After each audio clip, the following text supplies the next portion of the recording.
Well, good evening, ladies and gentlemen, and welcome to the Melbourne Town Hall, where for the first of the third series of debates we've managed to have the audience spill up from the floor and start to fill the upper reaches of the hall. So it's wonderful to have you here tonight.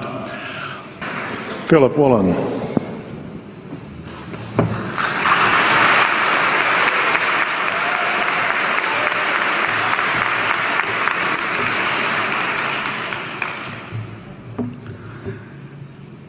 King Lear, late at night on the cliffs, asks the blind Earl of Gloucester, "How do you see the world?" And the blind man Gloucester replies, "I see it feelingly. And shouldn't we all?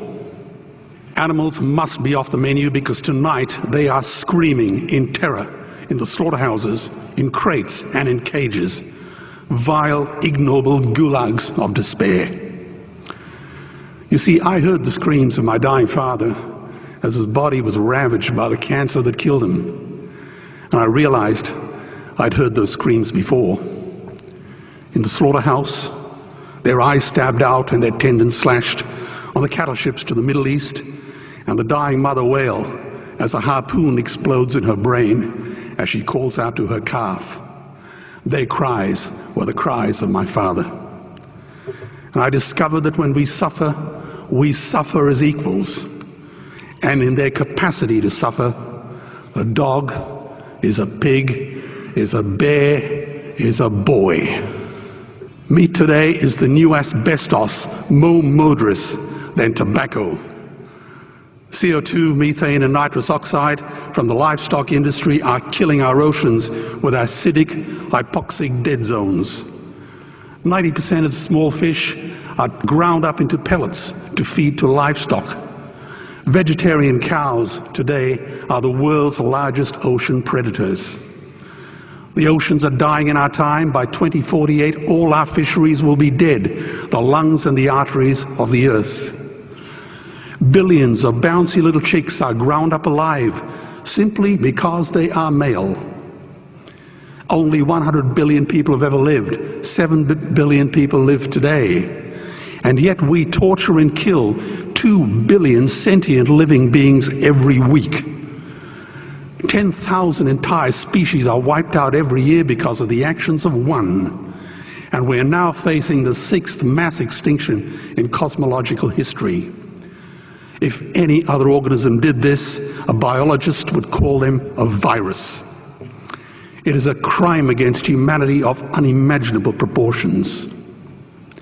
But happily, the world is changing. 10 years ago, Twitter was a bird sound. www was a stuck keyboard. Cloud was in the sky. 4G was a parking space. Google was a baby's burp. Skype was a typo. And Al-Qaeda was my plumber. Victor Hugo said, "There is nothing more powerful than an idea whose time has come." Well, animal rights today is now the greatest social justice issue since the abolition of slavery. Do you know there are over 600 million vegetarians in this world? And that is bigger than the United States, England, France, Germany, Spain, Italy, Canada, Australia, New Zealand, all put together. If we were one nation, we would be bigger than the 27 nations of the European Union. Can you believe that?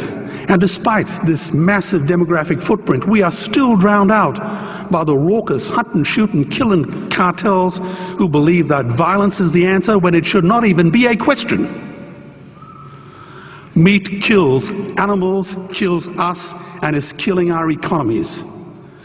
Medicare has already bankrupted the United States. They will need $8 trillion invested in treasury bills just to pay the interest, and they have precisely zero. They could shut down every school, Army, Navy, Air Force, Homeland Security, Marines, CIA and FBI, and they still will not have the money to pay their doctor bills. And our Cornell and Harvard say that the optimum amount of meat in a healthy human diet is precisely zero. Water, as you know, is the new oil. Nations will soon be going to war for it.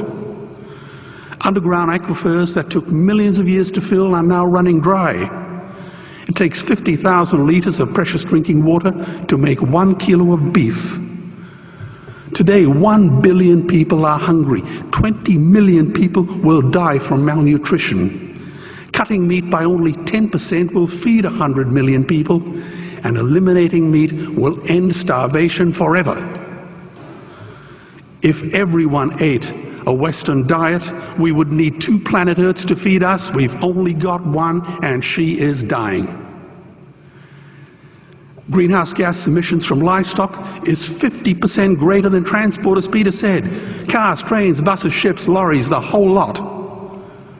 And as I travel around the world, I see poor countries who sell their grain to the West while their own children starve in their arms. And the West feeds it to livestock so we can eat a steak? Am I the only one who sees this as a crime? Believe me, every morsel of meat we eat is slapping the tear-stained face of a hungry child. When I look into her eyes, do I remain silent? The earth can produce enough food for everyone's need, but not enough for everyone's greed. We are facing the perfect storm. If any nation had developed weapons that could wreak such havoc on the planet, we would launch a preemptive military strike and bomb it back into the Bronze Age. But it's not a rogue state, it's an industry. The good news is we don't have to bomb it. We can just stop buying it. Sir George Bush was wrong.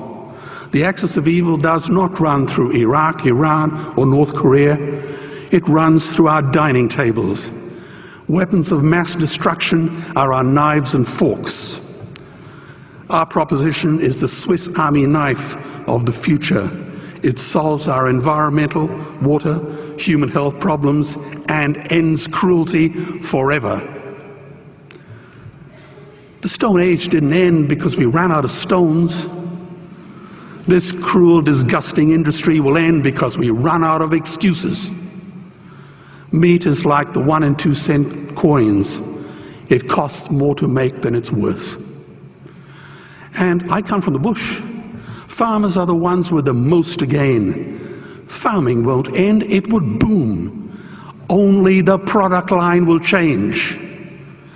Farmers would make so much money they won't even bother counting it, and I'd be the first to applaud them. Governments would love us. New industries would emerge and flourish. Health insurance premiums would plummet. Hospital waiting lists would disappear.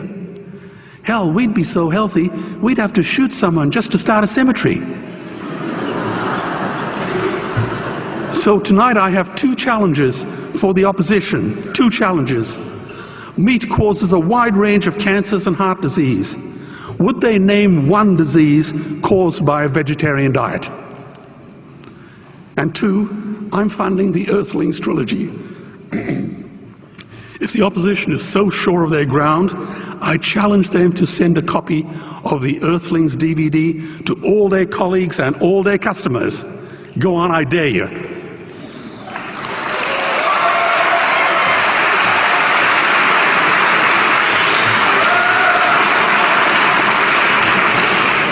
Animals are not just other species, they are other nations, and we murder them at our peril.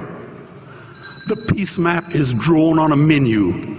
Peace is not just the absence of war, it is the presence of justice.